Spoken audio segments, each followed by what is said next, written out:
Hey everyone, Don and Ash here, Hello. back for another reaction video. This time we're going to be diving into a video that has been, I know you guys have been looking forward to it for a long time. This is the Bosses and Raids of Riots MMO by Necrit. It's definitely a long one, almost an hour long, but we're obviously looking forward to the MMO in general Yes. and can't wait to, just get a glimpse of what Necrit thinks of his take and his logic on what bosses and raids could be in that MMO. Yeah, I Um, agree. yeah, I know it's going to be exciting when it comes out for sure, and this is going to be one of the biggest things that people are going to be wondering about, and one of the most exciting aspects of the game. So Yeah. I feel like with the vast amount of knowledge that Necrit has too, like I feel like he'll have like some really good ideas on what could be possibilities. absolutely. So yeah, without further ado, let's hop right in. Well, hello there. It seems like people really enjoy it when I talk about things covered in deep layers of copium. Now, don't get me wrong, I don't think we're riding on copium that much. So far, I have not made up a single thing, I am simply presenting things that already exist. And as my videos got traction, I started getting some valuable feedback. So before we begin today's video, let's have a look at some of the things you just had to point out. For those of you who believe we are starting unhealthy hype, it's fine. As long as we all understand that we are dealing with hypotheticals, and that we will all be bold by the time it comes out. I also got to interview the person who wrote the upcoming massive League of Legends novel, who was confirmed to now be working on the MMO. And he told me that yes, my videos are being passed among the developers, so you can stop tagging them on Twitter now. Also, that novel is insanely good, it's Game of Thrones in League of Legends. I am excited for the potential lore of the MMO. Next, yeah, I am wearing my slippers out of my own volition. Yes, shamans can shapeshift in this universe, just like druids. And yes, Riot confirmed that Legends of Runeterra, which is the card game based on League of Legends, is a big inspiration when it comes to the world building. In case you're wondering what this is about, all the art I am showing you comes from Legends of Runeterra, a game that secretly acts as a massive archive of art that reveals this universe. Anyway, after covering the world and all the races and classes the lore supports, we can now dive into the potential endgame bosses of this MMO. Now I know what you're thinking. This game isn't even in the playtesting phase, how can we talk about the raids? Well, you see, that's because Riot was probably thinking ahead of time, and they started a bit of a meme in the lore community. They gave this universe way too many world-ending threats. The downside of this is that, yeah, there was a time when we didn't know which world-ending threat was the real world-ending threat. It was a battle between who's the biggest evil. But the benefits are obvious. You have a lot of meaningful enemies that you can remove before you start limiting your storytelling. And in fact, many of these big storylines are written with all the back doors open, so that in the future they can utilize them for an event in League of Legends, or it is stories that were left open purposefully for the MMO. And that's what this video is going to be about. Originally, I wanted to show you 10 storylines that were left open and which would lead into raids. But if you look at the length of this video, yeah, I cut it down to only 7. So without further ado, let's get on it. Since we are essentially talking about the world of League of Legends, especially if you have seen our last 2 MMO videos, it goes without saying that this world has material for hundreds of instances. This means that it's really up to Riot to cherry pick which ones they want to do.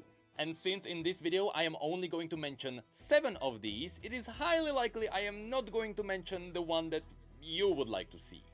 But if you feel strong about your own idea about a dungeon, feel free to comment about it below. This is all valuable feedback for the developers after all. Anyway, the 7 raids I picked are based on one simple fact. Their stories and setting are perfectly fit for a raid environment. Be it because their stories are set up for a grand finale, or because some of these villains already have a cast of supporting bosses for the raid. Or simply because the battles would be really cool. And because showing is better than telling, let's start with the first raid. One with such a good setup, the raid essentially writes itself. The Ascension of Mount Dargon. As you may remember, Mount Dargon was created by the celestial gods to serve as a gateway to the celestial realms, and people decide to climb this place for a variety of reasons. Even though only about 1 in 10,000 makes it to the peak, some people try to climb the mountain because they want to be deemed worthy and become a celestial demigod, while, for example, the Massians send their criminals here to die trying to climb the mountain. This death sentence is called the Crown of Stone. And yes, relax. of course, you can't really force the criminals to climb the mountain unless you go there with them. So most criminals just flee and start a new life elsewhere.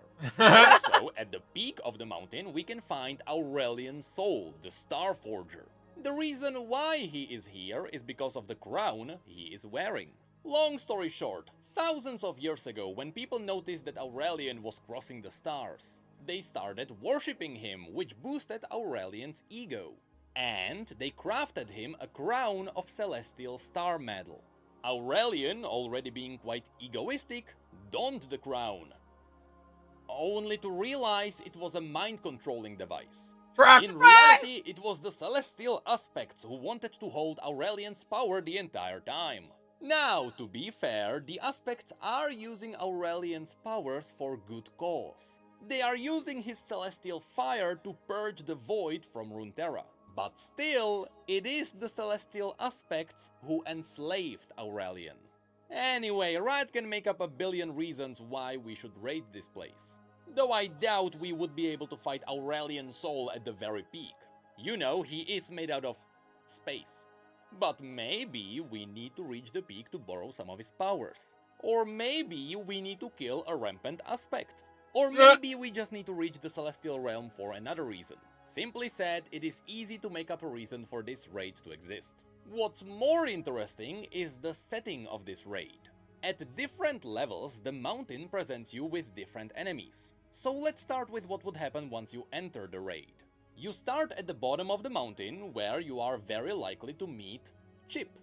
Chip is an already established character who shows newcomers the wonders of the mountain. So you follow him around until we arrive at our first boss, the living mountain itself. This place has plenty of earth elementals who came alive due to the mountain's magic. Now, as I say this, don't confuse the earth elementals with Malphite. Malphite comes from Ishtal, which is quite far away from Dargon. Also, he's a good guy, we don't want to fight him. But from the earth elementals who would likely protect this place, we have, for example, the Blue Sentinel, who also appears in League of Legends. But the biggest of them all is the Stonebreaker. This one would be an excellent introductory boss. You know, you're fighting the mountain itself. And yes, I know he's a bit too big, but you can shrink him for gameplay purposes. WoW has been notoriously known for inconsistent boss sizes, and it's fine. Anyway, after Stonebreaker, we go further up the mountain. And suddenly, we start meeting all the lesser dragons and their worshippers. The coolest of these are the White Flame Dragons. There is also an important dragon who serves as a beacon to the other dragons, called Inviolus Vox. But the one that could likely become a boss would be the Eclipse Dragon. That's because this dragon is quite precious to the natives on the mountain, which would be boss number 3.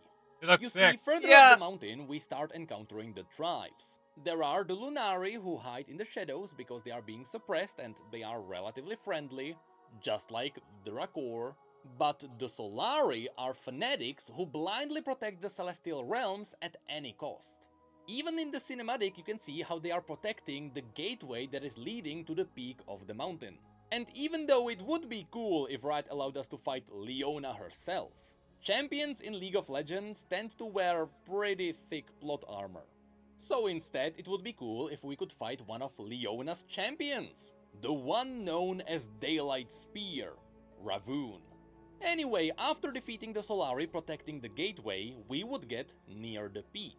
The first one to meet us here would be the Infinite Mind Splitter. This is a legendary draconic creature with a very unique ability.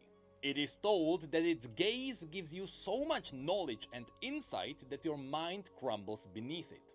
So fighting this boss would be all about getting buffs from it, while being careful not to get too many buffs, because it would kill you.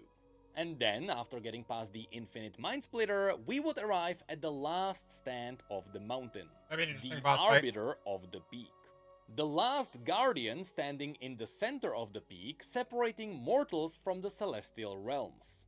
This is the creature that leads the mortals who survive the climb directly to the celestials. In fact, that's what you can see here. He is guiding Tiari the Traveler to the celestial realms, where they would become the Traveler. But also, in case of emergency, the Arbiter serves as a guardian against unwanted visitors. Two things could happen here. Either we fight the Arbiter to get its approval to pass into the celestial heavens. In this case, perhaps the Arbiter can test us with the lesser celestial beings. Or we simply have to destroy the Arbiter. In this case, the Arbiter would probably fight us with the golems. And finally, perhaps after beating the Arbiter, we are granted access to the celestial realms. And while, again, I doubt we would be able to fight Aurelian Soul, perhaps we could fight one of his creations that is endangering the world. We have two of them that stand out. The first creation is simply known as the Great Beyond. Whoa. Aurelian Soul himself calls it his magnum opus. This is essentially a smaller celestial dragon created in Aurelian's image. So this would be like fighting Aurelian himself, except this would make sense. Mini Aurelian. The one I believe might be a bit more appreciated, however, would be the one known as the Scourge.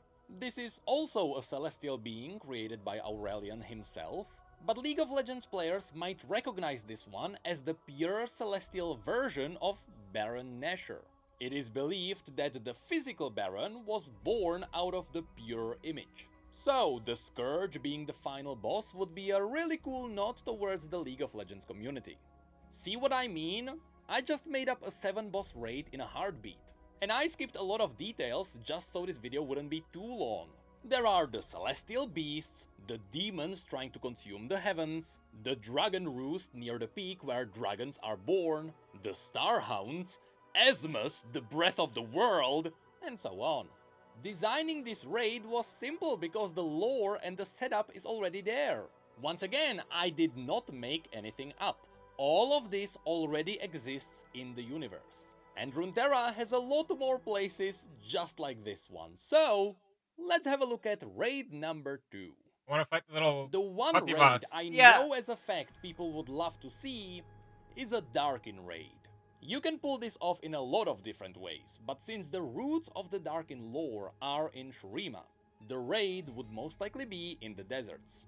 Super quickly, in case you forgot, the Shuriman Empire rose to power after it started using the Sun Disk to reflect celestial magic into their soldiers, and turning them into the god warriors known as the Ascended. The Ascended were guaranteed immortality, however their minds were as fragile as they were before. After these Ascended fought the maddening void beasts released by their neighbors, they started going a little bit mad. But their minds finally snapped when their emperor died too and there was no one to give them directions.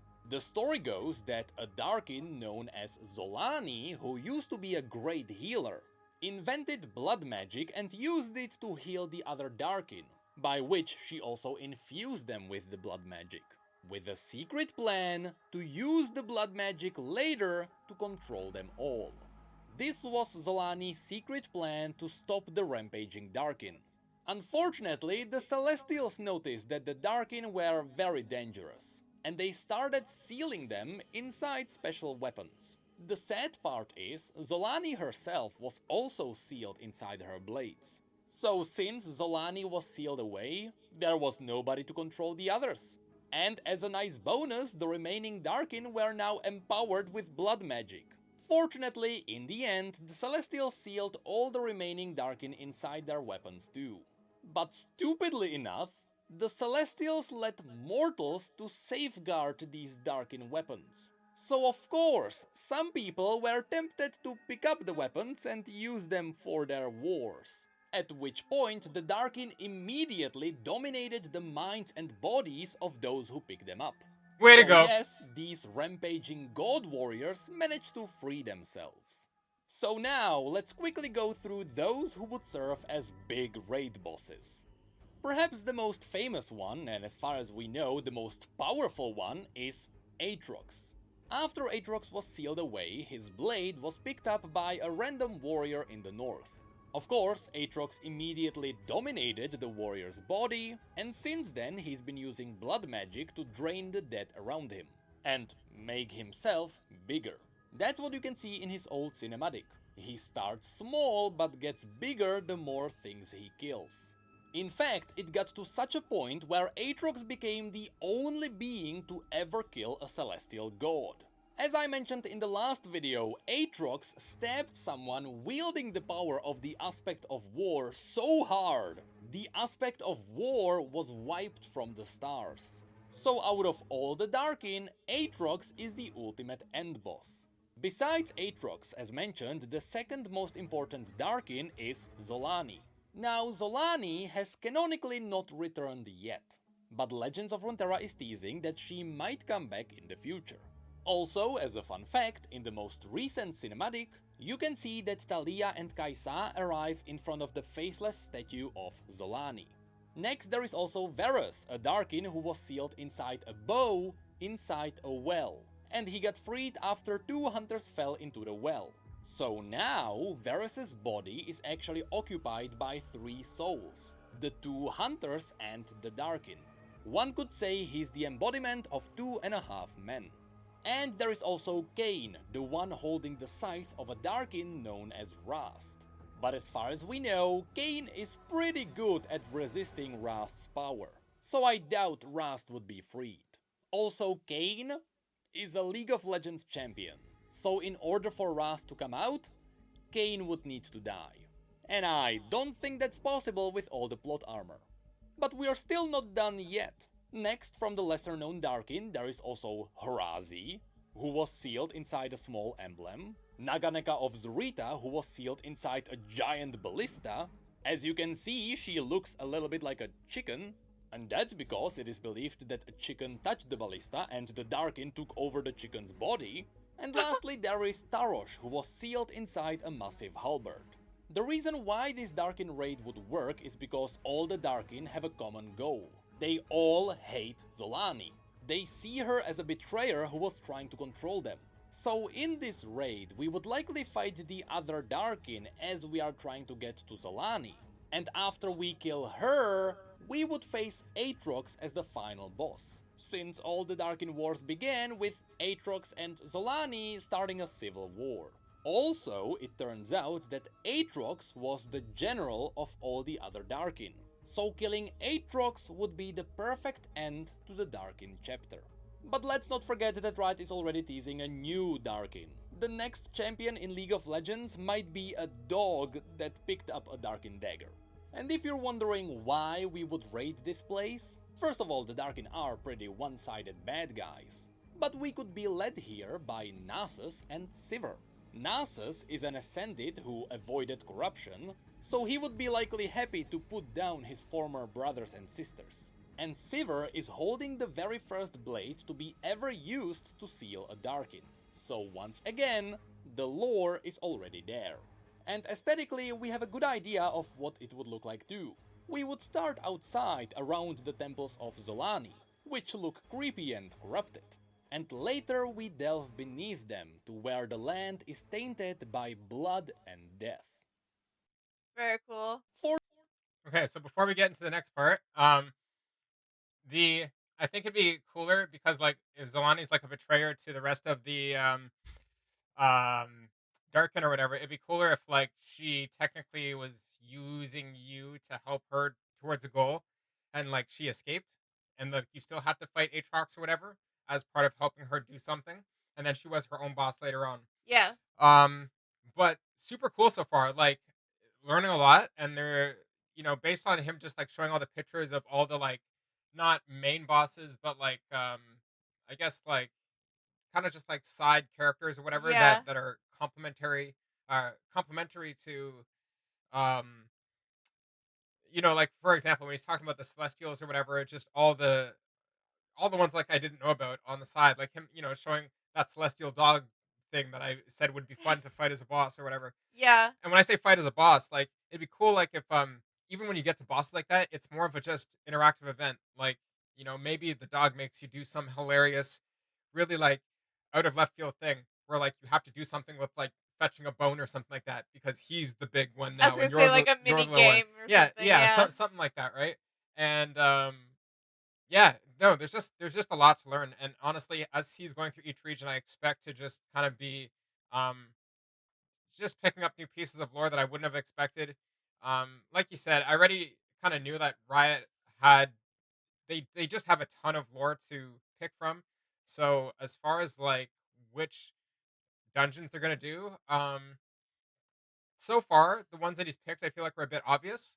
Like with Aurelian Soul being the boss of some sort of space type celestial type raid, or Aatrox being the boss of some sort of Darken Raid. It's kind of obvious, but I feel like they have even if they want to stay away from those, there's a lot of like secondary characters or whatever I want to call them that they could make individual raids out of that Definitely. that could just really extend the the story rather than Yeah. sticking so much in like one big raid. You know what I'm Yeah. saying? Yeah, I So totally agree. um whatever. So far, really, really cool. Yeah, and it's all making sense too. Like I am following, and like this like would actually be so cool if these were to actually get placed.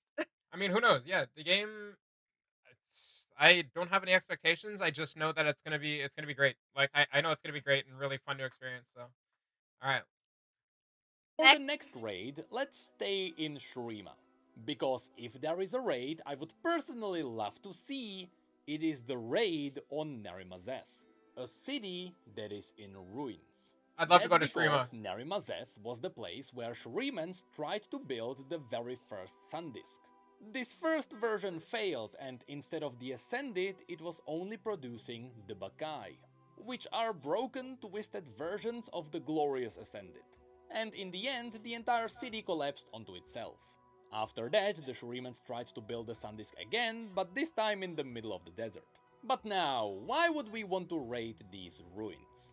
Well, that's because this city is being rebuilt by Zerath, the most powerful arcane mage on Runeterra, whose body was turned into pure arcane energy by the sun disk itself.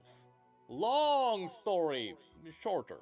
When Emperor Azir was a child, he became friends with a nameless slave. And despite slaves being forbidden from having names, he called him Zerath. Throughout the years, the two became as close as brothers, studying culture and history whenever possible. Later on, despite his father hating him, Azir became his only surviving son. So unless his mother gave birth to another child, he would become the emperor anyway. Well, in secret, Zerath simply made sure she would not give birth to another child. Usually he did it by corrupting the infant in her womb, because it turns out this entire time Zerath was trying to break his roots from slavery. And now he had the ambition to gain power himself. So he justified these murders by telling himself that he was protecting a friend. Despite his efforts, the queen did give birth to another child. So Zerath summoned a storm and let lightning kill the queen and the child. Eventually, all these events led to Azir becoming the crowned emperor of Shurima with Zerath by his side. From this point on, Zerath was waiting for Azir to finally get rid of slavery, which never happened. Despite Azir being the most beloved emperor in history, he allowed slavery to keep going on. And that angered Zerath. At the end of the story, the Emperor was chosen to become an Ascended himself. But during the ceremony, when the Sun Disk was focusing its power into Azir's body, Zerath was so full of his BS, he incinerated him and forced all the power of the Sun Disk into himself. This resulted in Zerath's body being turned into pure arcane energy, the death of Azir, and the collapse of the Sun Disk and the destruction of the entire empire. You Way to wanna go. know Way the to go, twist yeah. at the end? If you read the story from Azir's perspective, you learn that he did want to remove slavery. He just wanted it to be a surprise. In fact, he even announced it just as Zerath betrayed him. But Xerath already murdered way too many people, so even though he really wanted to stop, it was too late to go back. So Xerath doomed the entire empire. And yes, because the emperor died, Xerath is also technically the reason why the Darkin exist. I already mumbled about the lore for way too long, so just know this. Nasus's brother, Renekton, bound Xerath in a sarcophagus, and he locked himself with Xerath in a tomb. Many years later, scavengers opened the tomb and released Renekton and Xerath. As I said, Xerath is currently in onnarimazeth, and he is actually trying to rebuild the original Sundisk. We don't really know why he is doing it, but I think it's safe to assume that he just wants more power. Bro, it looked like Renekton was gonna RKO him out of nowhere. Yeah. Like, it looked like he was just gonna suplex him into that sarcophagus or whatever. I'm like, yeah, it looks like something Renekton would do. But you know what it smells like to me? It smells like a big old setup for a future raid. In Legends of Runeterra, you can see Xerath with all his worshippers. You can also see all the mini-bosses around him. Especially we know about Demi Yin the Unbound. But besides all of these heralds and acolytes, this raid would also have the Bakai, the original experimental ascended who come from this city. But also we would fight Renekton himself, because it turns out after hundreds of years of being locked in a tomb with Xerath, Xerath broke his mind by whispering to him that Nasus betrayed him. He purposefully led him to rot in the darkness. That's why Renekton is quite crazy these days. It all goes back to Xerath, who might be the ultimate villain of Shurima. I'm gonna smack him. For the next raid, why don't we play off of the success of Arcane? Let's No go. spoilers, don't worry. Previously, when I told you about the cities Piltover and Zaun, I showed you that at the very bottom of that place you can find the ruins of an ancient Shuriman city. But that will become just a dungeon. The What? one that would become an interesting raid No spoilers? would be the Empire of Renata Glasg. After I mention this, I know a lot of you will be confused. After all, Renata Glasg is just a rich baron from Zaun. How can she support an entire raid? Well, in this case, it is all built on two factors. First of all, Renata is way too big of a character to be removed in just a dungeon. But more importantly, Renata Glasg released this year, and she was released as yet another big villain, after all the other already established villains in Piltover and Zaun. She simply really feels like a setup for something in the future, because after already having Singed and Urgot and Victor as villains in Zaun, Riot didn't need to make up another. It feels obvious they released Renata to be a villain supervising the other bad guys of Zaun. Before her, Zaun didn't really have a main villain. So obviously she is now filling that role. Her lore is making her the main boss of Zaun. Her raid would be very clear in its structure. We would follow the detective case of Caitlyn and Vi as we try to find her hideout. Perhaps Camille, an extremely dangerous assassin from Piltover, would be also interested in killing her. From that point on, we would literally raid her place with the Wardens. As a nice bonus, people would love to see the popular champions Zeri and Echo on our side, both of which are kids from the streets who have destroyed her warehouses before. But the last puzzle piece is, why would we raid Renata? Well, the Glasg family owns Glasg Industries, which is the most luxurious brand in Piltover and Zaun. They sell perfumes and really fancy limb replacements. And unfortunately, this brand reflects a bit of real life, since these fancy formulas are developed down in Zaun, using slave labor. But there is also a darker twist. All their products are infused with a chemical formula, which can turn their customers into mindless rampaging husks at any moment. It's kinda like Apple. Now, since Renata is a recent champion, that's all her story really has. She is probably the most powerful Baron in Zaun, who can make an entire city fall into chaos with the press of a button. And now we're just waiting to see when she would unleash it. If you ask me, I normally wouldn't think that this would be a great raid, But this would be very different from raiding dragons, which would actually give it the benefit of changing environment. But also remember, this is riding off of Arcane's fame, and I doubt Riot would pass on that opportunity. That's why I feel confident we will meet Renata in the MMO. I want to say like it kind of makes sense even before he talked about this for us or for me, because as soon as we heard the voice lines and I knew that like she from the voice lines you get hints of like you learn that like she was a little kid that grew up in Zon. Yeah. You learn that from the voice lines that um what was I gonna say? That everybody in Piltover has one of her products. You know what I mean? Yeah. And you just get this idea that she is like the owner of uh something bigger, right? Yeah. So I'm not sure. Sorry, I can't recall exactly, but I'm not sure if we get if we can confirm from those voice lines that she owns Glasg Industries or whatever, or if she owns like just an industry that produces. But you can almost assume it, even though she doesn't say Glasg Industries. When she says like everybody in Piltover owns one of my products, Yeah. boom, done, right? She owns some sort of big Yeah. empire or something like that. And even though she wasn't an Arcane, I really think even when we listened to her voice lines, like you said, she only came out a few.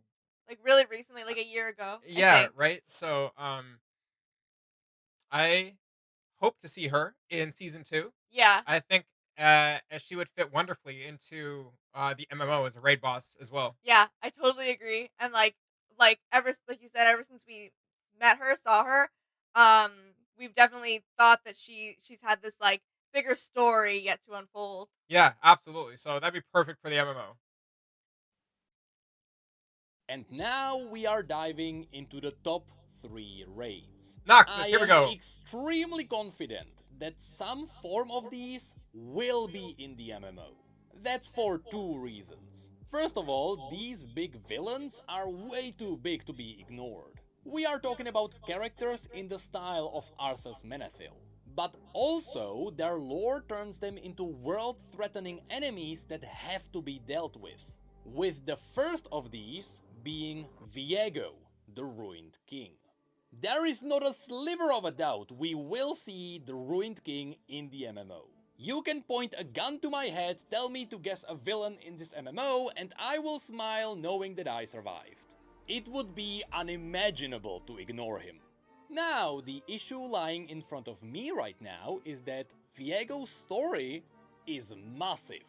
On top of the normal story he has in League of Legends, he got his own book that is 400 pages long, the entire RPG game called Ruined King, which is focusing on his reawakening, and League of Legends got its own in-game event that was focusing on pushing his lore forward, which also included 3 cinematics. Right now, Viego has the most lore out of any champion in this universe. So let me summarize it as quickly as possible. Viego was a Camavoran prince who was forced into becoming the king at an early age. Because of this, he was not ready to become a king, and many would not consider him a really good king. Still being a teenager, he often threw tantrums in the style of Kylo Ren. To keep the kingdom from crumbling, he relied on his 2 advisors, Callista and Nuno Necrit of Camavor. Yes, that's the character named after me. Eventually, Viego met the love of his life, Isolde, a woman whom he loved very, very, very, very deeply. Yeah. He loved her so much that he would do anything for her. But she didn't abuse it. Isolde was actually a very good queen. For the majority of Viego's ruling, he waved the kingdom's problems away just so he could be with Isolde. Until the day someone tried to poison Viego to finally remove him from the throne, and instead they poisoned Isolde. This is where Viego's dark side really started to show. After trying absolutely everything imaginable, nobody was able to heal his queen. And Viego's angry depression started taking over him. After weeks of desperate searching, Viego found out that there may exist a hidden place called the Blessed Isles, which held the sacred blessed waters which could heal anything. And This little so he crazed. sent Callista away to find the Isles. After a long adventure, Callista succeeded and she confirmed that the blessed waters did indeed exist. So on the next trip, Callista brought the queen and the king and their soldiers with them, so that they could all heal the queen and be happy ever after. But of course, there was a dark twist. The queen died before they arrived on the Isles. And the priests confirmed that they can heal anything, as long as the person is alive. But that didn't stop Viego from trying. So after the priests denied him entrance to the waters, Viego massacred everyone who stood in his way, and following a creepy warden called Thresh, he arrived at the waters and dunked the queen in. For a moment, the waters did resurrect the queen. But then she was turned into a wraith, who killed Viego with his own blade, which caused his soul to be absorbed by the blade. I'm skipping a lot of details here, so just know that yes, the blade can absorb souls. We'll actually talk about the blade in the next MMO video, whenever that one comes out. Anyway, after Viego was killed with his own blade, everything exploded in necromantic magic. His queen's soul was shattered into fragments, and the entire place was turned into the Shadow Isles. For 1,000 years, Viego's soul stayed there in the blade. Until the Pirate King Gangplank was told by Thresh that he could totally pick up the blade.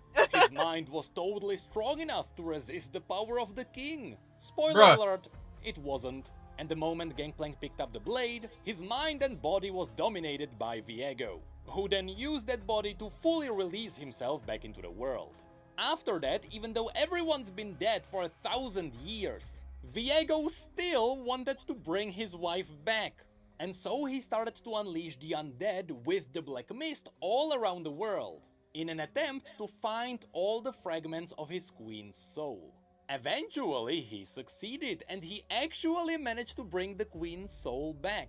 But immediately after that, he was defeated by the Sentinels of Light.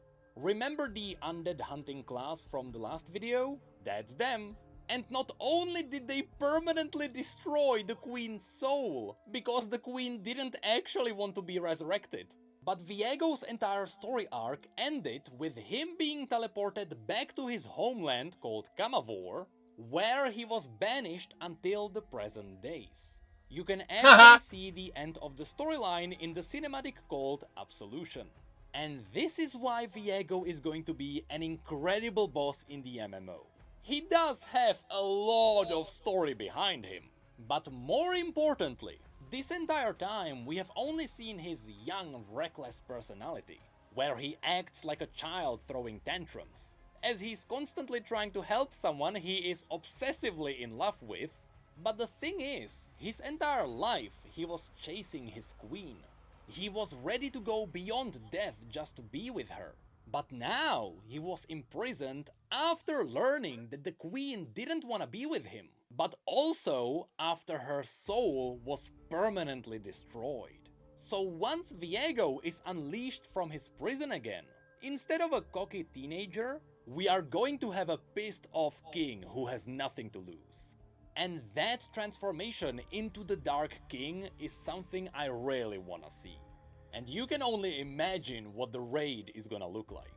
Hordes of risen Camavoran soldiers, ancient undead dragons brought from his homeland, the legendary Rasa the Sunderer, and even more legendary Hecarim of the Iron Order. But there is also Commander Ledros, or maybe Karthus the Death Singer, and finally Thresh, the one who caused all of this to happen, the hidden master of puppets in the shadows. Simply said, Viego has a lot of meaningful enemies serving him, and the raid will be glorious. I think that raid's gonna be good, but I'm never gonna just I'm seeing him in the game or whatever. I'm still gonna laugh because his whole story is just still so lame. Like I can't wait to fight all the other bosses. I'm actually looking forward to fight them all.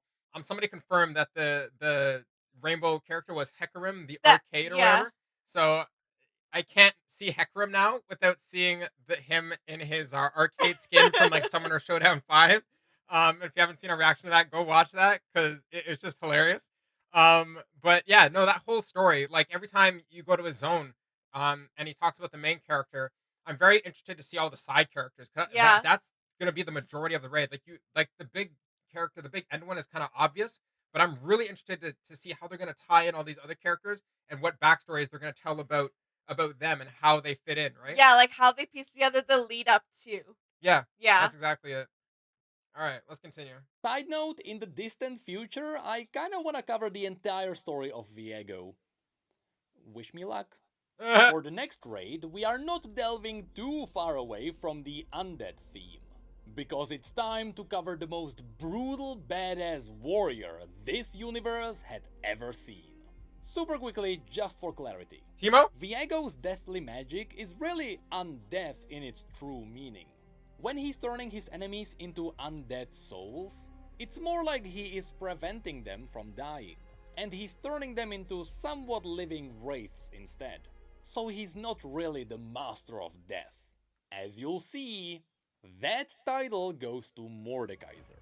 His story begins as a warlord known as Sun Uzal. I knew it was During his Timo. time, the main continents were occupied by barbaric tribes. Sun Uzal believed that by killing as many people as possible, he would please the gods of the afterlife. And so, he forged an empire in blood and death. As his life was near the end, he took great satisfaction in knowing that he would sit at the gods' tables, in the glorious halls of bones. However, when he died, he found no glory waiting for him. Instead, Sun Uzal stood in an empty grey wasteland, with an occasional soul drifting by. He watched as these lesser spirits faded into the fog, unmade and lost in time. But Sun Uzal refused to fade. His will, tempered by rage and torment, held him together. In other words, he was simply too angry to die. He started listening to the disembodied whispers around him, and he learned this was Oknun, the language of the dead. Slowly, he came up with a plan. He began whispering temptations into the veil between realms, promising power to any who would listen. And sure enough, he managed to tempt a few cultists into bringing him back to life. Lacking any flesh or bone, he told the cultists to bind his spirit to metal plates, forged in the likeliness of his old armor. And so he rose as the Revenant of Iron and Hate. No longer called Sun Uzal, but rather, in Oknun, he was Mordekaiser. Originally, these cultists wanted to use Mordekaiser as a weapon in their trivial wars. But instead, Mordekaiser killed them all, and he used their souls to forge himself a brutal mace called Nightfall. With that, Mordekaiser's second conquest of the world started. But this time, he was wielding necromantic magic. All his enemies were confused because it seemed like Mordekaiser only cared about massacre and destruction. Entire generations perished under his campaign. But in reality, there was far more to Mordekaiser's real plan. At the center of his empire, he raised the Immortal Bastion, which became the largest structure on Runeterra. And he used that place to gather information about spirits and death, be it by capturing and studying demons, or torturing Yordles until he could harvest their secrets. He did everything in his power to understand the realms beyond. Vagar's like, screw Eventually, that guy. Mordekaiser became such a tyrant, the entire continent banded against him. But when he was ultimately defeated, it was not because of his enemies, but rather he was betrayed from his inner circle. The Immortal Bastion had a secret cabal led by a witch we know as LeBlanc. They managed to separate Mordekaiser's spirit from his armor and seal the empty armor in a hidden place. As a result, without his physical vessel, Mordekaiser was forced out of the physical realm. What none of the cultists knew, however, is that all of this was according to Mordekaiser's plan. The entire time he was forging a destiny greater than the halls of bones. When he finally returned to the empty wasteland of the afterlife, he was met by the hundreds of thousands who died under his reign. Prevented by his dark magic, they would never fade. They would be his eternal army bound to his will. But even the weakest of the spirits were given purpose. Just like he used the souls of the cultists to forge his mace, the weakest of the souls would become the building blocks of his afterworld. And so Mordekaiser became the king of the afterlife. And even though he was cast out, with his physical vessel being banished in the immortal bastion in Noxus, he is already planning on how to return. And once he does so, after so many people were fed into his realm, he would be so powerful nobody would know how to stop him. Since that is where his story cut off, you know that this is a setup for the future. Even in League of Legends, sometimes Mordekaiser is joked about as a raid boss. Once he starts rolling, you need the entire team to get him down. And Riot would be foolish not to use him as a badass raid boss in the MMO. Especially since we already know some of the other characters that we would see in his raid. When Mordekaiser was conquering the world the second time, he had 2 demons which he used as his companions. These would be Tybulk, the giant fire demon, and Atakan, an iron-bound shadow demon. To get to him, we would probably have to get past the one who banished him, LeBlanc, and I wouldn't be surprised if we also met Viego, the Yordle Mordekaiser tormented to get his Yordly secrets. Finally, we would likely fight alongside Swain, one of the leaders of Noxus who is actively trying to root out the dark magics from Noxus. So yeah, maybe Mordekaiser's story is not as long as Viego's, but Mordekaiser is built on brutal conquest. His story is simply badass, and you bet that's what people want to fight. So like, I don't know, like about like unless I'm understanding Necrit incorrectly or something.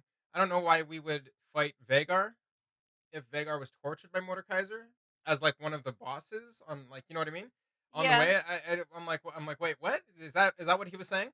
And like, who was the other one? LeBlanc. LeBlanc. Yeah, Because if she's she banished him yeah. or whatever, why would we fight her? Like, wouldn't we? Again, that's what I was kind of saying with the other boss earlier. I'm like, wouldn't it make more sense if those characters, to tie them into the story, would be characters that you run into that? Okay, so say if they're in the dungeon, LeBlanc could be temporarily trapped for some reason or another because she tried to tamper with Mordekaiser again. So she's trapped. You got to release her, and then maybe she runs off, but you have to meet up with her later on Yeah. because like sometimes even with like raid boss encounters, just because you beat them in that raid encounter doesn't mean they're gone and dead, right? It's just Yeah. like that's just an encounter. So if you beat them in the encounter, maybe then you have to report back to LeBlanc, and then you know it starts like the second iteration of, oh, now again you'll return to fight Mordekaiser like a second time in some second expansion or something. Yeah. Like I I'm think like, that would make sense, yeah. yeah, I'm like confused. I'm like, what is he saying? Why would we fight the ones that were against him with him? Like what? Yeah, So, that okay. did cross my mind too. So I'm glad it's not just me. Okay, let's continue. It's almost done. Yeah, let's keep going. And this takes us to the last raid I want to show you. Brilliant. Not only is this raid inevitable, but it is going to be the final raid before Riot starts to get sweaty about their future.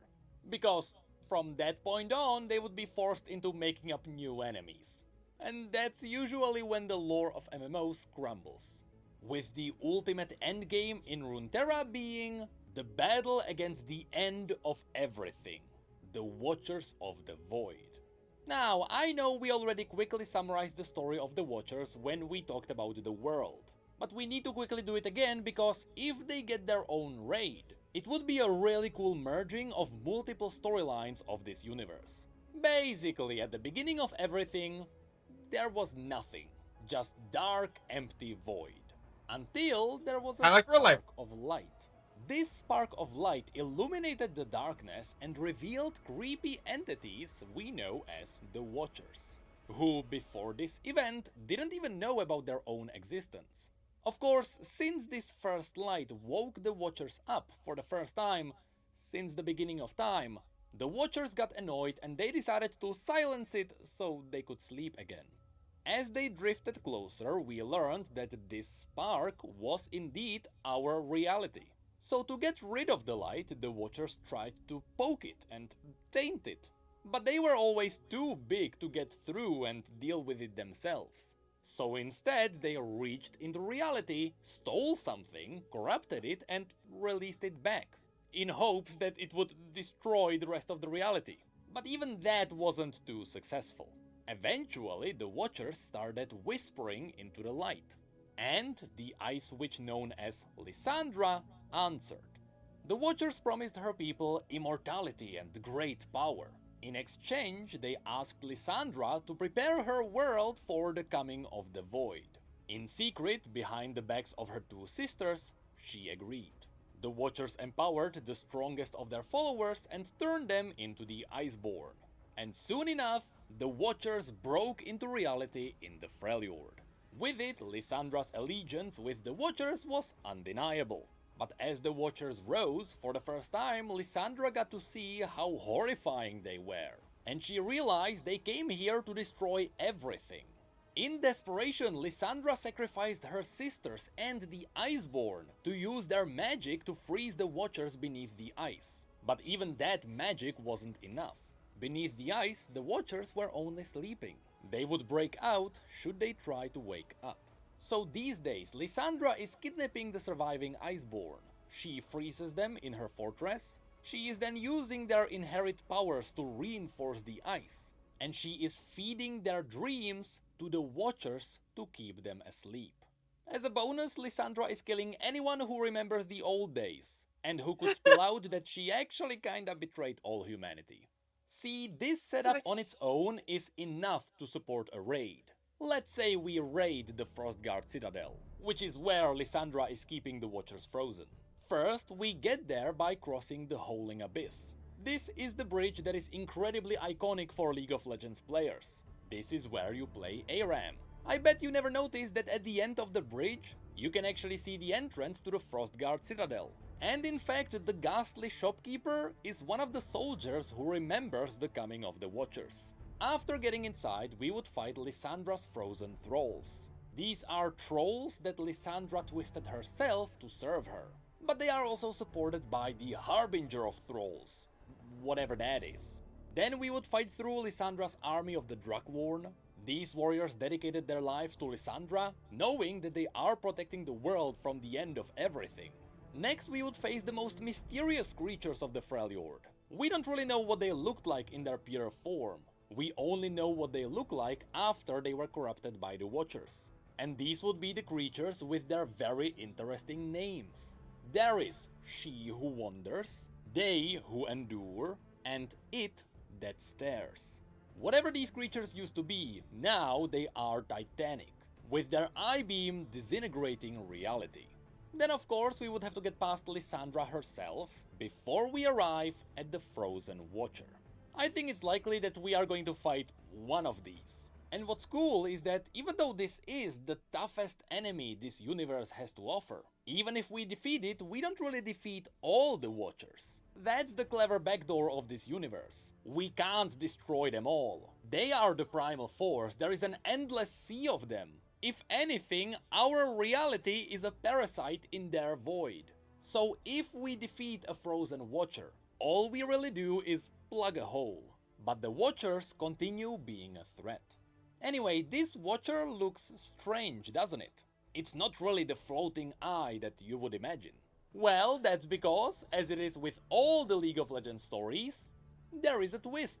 You see, just as the Watchers are able to corrupt a being, they are also open to being corrupted themselves. The process always comes from both sides. And so, the more the Watchers interact with humans, for example, the more human-like they become themselves. And since the Watchers in the Freljord were frozen there for thousands of years, Legends of Runeterra shows us that once they would break through, that's what they would look like. They would have many human-like limbs, the story told us they have fur from all the animals, and they even have a creepy fake face.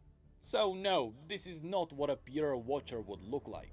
This is a Watcher tainted by the people of the Freljord. Also, you might be wondering, how do we actually beat the most powerful being in this universe? Well, that's where the stories collide. First of all, Lysandra would be the key to freezing the Watchers. She would have to be on our side at the end there. Also, the primal god Ornn constructed the bridge leading to the Citadel. And this bridge was used as a magical seal to help keep the Watchers down there. So Ornn himself would help us. But most importantly, there is another massive storyline that is in Shurima, centered around a Voidborn known as Belveth. Because this video is already way too long, just super quickly. You know how the Watchers themselves got tainted when interacting with reality? Down in Shurima, a small pocket dimension formed between the Void and our reality. It was sort of like a cancer growth on the Void. In fact, if you dive deeper into this, you may realize that this is directly correlating to real-life cancer. If you don't know, cancer is just living tissue that decided, hey, I don't wanna die. And that's exactly what happened here. As the Void started consuming people in Shurima, it got tainted by the people and it formed self-awareness. Soon, because this cancerous growth inside the Void needed to represent itself, it grew a creature known as Belveth. A Voidborn that looks a bit fishy because she consumed a harbor, but also she doesn't actually like the Watchers because the Watchers want to end everything. And all Belveth wants to do is to live. And so these days, Belveth is consuming entire cities at a time. And she is rebuilding everything with the information she got. With her ultimate end goal being to rebuild all reality. So that she could be reality and she would be strong enough to fight the Watchers. Of course, at this time, she doesn't really have all the information gathered. So whenever she's recrafting cities and people, it all looks uncanny. However, at this point, she consumed hundreds of thousands of people. And she's using all of their brain power, so Belveth is very smart. Now, the reason why this storyline is important is because Belveth once talked to Kaisa, and she offered her a deal. If mortals help Belveth consume reality faster, she would spare them to be the last she would consume. Belveth said that she did the calculations and she knows that humanity could never beat her. But at least, with this deal, she gave them the chance to create a weapon or maybe find a hero who maybe could slay her. She knows they could never achieve it, but she is willing to give them the chance. And you see, this is where we can get another twist. This wasn't confirmed, this is purely my theory, but I believe that there is a way to destroy Belveth. See, Belveth believes that we can't beat her, but the fact is, she used hundreds of thousands of human brains to figure it out. But the humans can't even comprehend the power of the Celestials. So I believe Aurelian's soul could destroy her. She just doesn't have the brain power to figure that out herself. So what I think is going to happen is that at some point we are going to beat Belveth. She realizes she was wrong, she realizes that humanity is stronger than her when fighting the Watchers, and she decides to help us destroy them. So should we ever get a raid on the Frostguard Citadel, I wouldn't be surprised if before that we got another raid where we delve into Belveth's little pocket dimension, and with her help we move to the north. Or you know, we just destroy her, that would be way cooler. So all of that is still just a wild theory. The fact is, we are fighting the Watchers. That is inevitable. And that was all the raids I wanted to show you. All of them are supported by the lore, and it is up to Riot whether they want to do them or not. Except the last 3 raids. Those are happening, there is no way around it. But because people are going to freak out, let me give you some honorable mentions. This universe also technically has the Grim Reaper. While they may have many forms, the most well-known form of death itself is Kindred. We wouldn't really have a good reason to fight them though, since death isn't really an evil entity in this universe, but you know, they exist. I would also love to fight against Vladimir's Hemomancers. We could also get a raid on the Ursine, with Volibear being the final boss, the primal god of wilderness. In the east, there is also the mysterious demon known as Ashlash, a 7-handed liquid demon that is locked beneath the earth, in a place known as the 7th layer. Neela is currently wielding its power, and it looks like a setup for the future. Also, there is Fiddlesticks, the primal and most powerful demon on Runeterra. Fiddlesticks itself is just a puppet. The demon is what you can see inside the cage. But because Fiddlesticks is roaming around the world, I couldn't really figure out a raid setting. But you bet we are fighting him at some point. If you want a creepy video to react to, find Fiddlesticks Cinematic. Simply said, the lore supports so much more than what I showed you today. And in the future, I can make a smaller video where I cover the dungeons of this MMO. All being theoretical, of course. But for now, that's it. I'm running out of content, so let's see, what do we have next? But hey, my question: why do you hold the lav mic? Wait, what do you...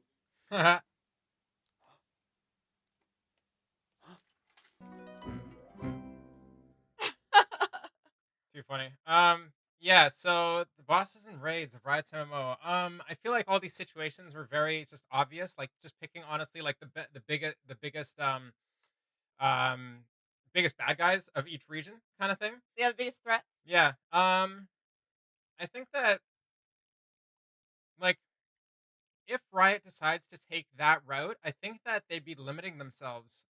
Like, oh man, it's very hard. I think it would be very hard, honestly, for them to be putting these specific champions or characters inside the game because as soon as you beat them, where do you go from that, right? So that's for me. I feel like the bosses and raids of the MMO, especially as it first comes out, because like if we compare it to something that has the longevity of World of Warcraft, I don't think the lore has suffered just because they've had to make up bosses per se. I think the lore has suffered because the writing team's changed and the vision has changed and not being able to focus on a unified vision of where the lore should go and direction is all over the place, right? So I think that's the reason why the story has suffered, and I obviously wouldn't want that to happen inside this game, being that it's going to be brand new, right? So it has a fresh slate. So I think off the bat, it might make sense to run into these characters, Mordekaiser, all the top Shurima, dudes, Belveth, the Watchers, eventually. But I think that the Watchers should be a thing where if their writing team, in my opinion, it would be smart if their writing team made that like a 7-year writing project. I'm not even kidding.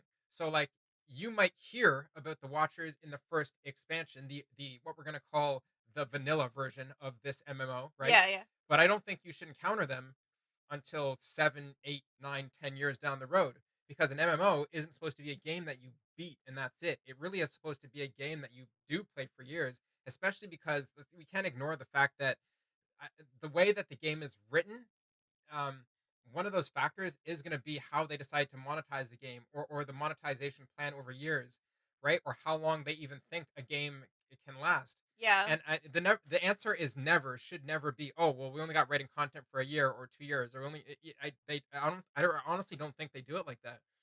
So like, um, it's very interesting. Like we went from like Mount Targon. It would like I was surprised that he started with that one because the big end all be all is Aurelian Soul. And I just think there were a lot more interesting things when you take a step back from the biggest and baddest, right? So like from a step down from like I'm not sure if he's called the Sentinel dude, but I'll bring him on screen. I think he's about here. Yeah, like this dude and all the people that you would fight like on the way, like these dragons and stuff like that. I thought that Yeah. these were way more interesting, and these are the types of bosses that they should lean into a lot because, you know, I don't know. I mean, we're not League of Legends players or anything, but there probably is. If there's not lore about a lot of these side creatures, other than just like they're a part of Mount Targon, or they just like they have very minimal lore on them, I think that creates a situation where the writers can have free reign with what they I want was to just do with gonna them. say they could still use that, but not like limit themselves It has in no, regard no, of no. It has like nothing to do with limiting. All I'm saying is take this character, right? Like it doesn't have. If it doesn't have like, okay, so let's take a main character like Mordekaiser. He already has a long story, or yeah. like who's the dude with the sword there? The Ruined King, Viego. Viego. He has a huge story, but Hecarim might not, other than just being a disciple of whatever. Right. So how did Hecarim come to be? It doesn't have anything to do with limiting. It just has more to do with take these secondary characters and you have a free reign to do whatever you want with them to I- make them fit into the MMO where it makes sense. Yeah, no, sorry. I mean limiting in the way like you mentioned earlier of like, oh, if they use the main characters, like where do they go from there? Like limiting them in that sense. The big ones. Yeah. Yeah, no, the that's big what ones yeah. off the bat. It has everything to do with timing. It doesn't. See, I don't like the word limiting because time is like uh, the length of the MMO is a factor, and where you're gonna put each boss in the greater picture Yeah. is like such a determining factor. So like if we see, um, if the plan, say like an MMO is supposed to last 10 years, say they have a 10-year plan. At the end, we got the Watchers because I'm gonna put them right at the end because they're like one of the biggest world threats, right? Yeah. Let's put Aurelion Sol right before them. So Yeah, let's make it I agree, yeah. a scale of like 1 to 10. Put the Watchers at the end. Put Aurelion Yeah. Sol before them because he is like one of the biggest things in the universe, Yeah. and basically he is space. Let's put like the Void maybe a little bit below him. They're a really big threat too, right? Yeah. What else do we got? We got Viego. I'm gonna put Viego below the Void. Yes. He is a big threat, but he's an individual thing, He's whereas not- the Void is like very encompassing. Yes. Who else do we got? We had Viego, we had the Rune King. Renata Glasg. I'm gonna put her below Viego. We had the whole thing going on in Shurima, Yeah. where Necrit pretty much summed that up. The chapter is called Narimazeth. Narimazeth. It's where the basically the deformed Where uh, Xerath OG, is. yeah, Yeah. the deformed OG Shuriman people were deformed because their sun disk didn't work out. Yeah. Let's put them. Okay, let's bump them up. They go above Renata Glasg, and they But- go, I think, above the Rune King. I Yeah. think. So somewhere above, if not above a Rune King, I think that those are two threats that I feel like are kind of on the same. Yes. Renata Glasg is below them, and then we have the Darken.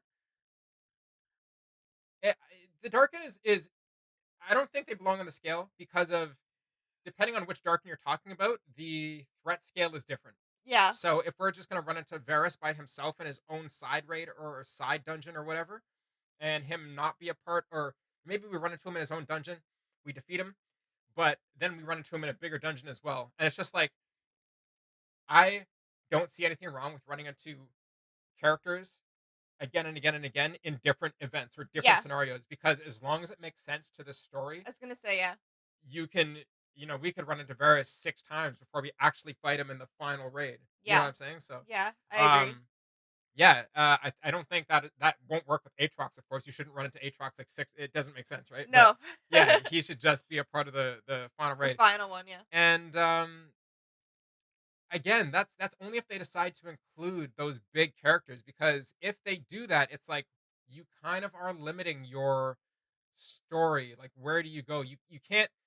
I think just like World of Warcraft, it's very, very, very, very hard to decide to kill a main character. Yeah. That's why I was like,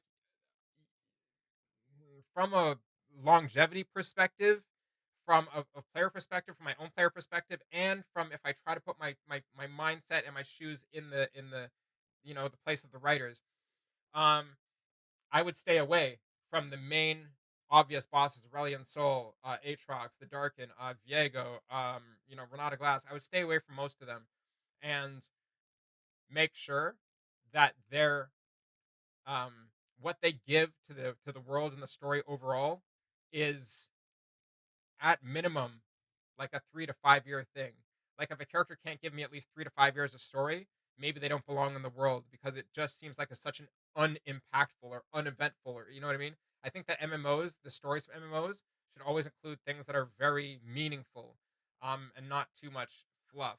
Yeah. Because that's when it just goes off course. So, Yeah, and of course that's like the story is what drives everything. So yeah, we have over 150 different champions. He only focused on 7. I need to focus on the biggest ones. So I think there's a lot of story to tell. Like, one of the things that they mentioned during Viego's little bit was like Gangplank touched his sword and blah blah blah. Right. So Yes. why don't we fight Gangplank? right. Why don't we fight who's the undead guy? What's his name? The one that raises the dead. Oh, Just walks around. Yorick? Yeah. Why don't we fight Yorick at some time? Like, they don't have to be the biggest bosses and raids in the game, but they definitely can still be. And I think that would give us a lot of content over the what I'm called the birthing years of the game Yeah. to get us into those later years where the story can really develop and really flourish. Yeah, I I don't think agree. I don't think anything should be rushed. So I do not personally expect to see any of these bosses in what I'm gonna call Riot's OG or vanilla version of this game. Yeah. No, I think that's a really good observation. For sure. Cool. Yeah. Anything to add? No, I think I'm in much agreement. I kind of like talked throughout, but yeah, yeah, Looking forward to it then. Yeah. No. Looking forward to playing the game. Looking forward to how they do. Rather than which bosses and which raid bosses they're gonna do. I'm more interested in how they're gonna do the fights and such. Um, there's so many like MMO boss fights.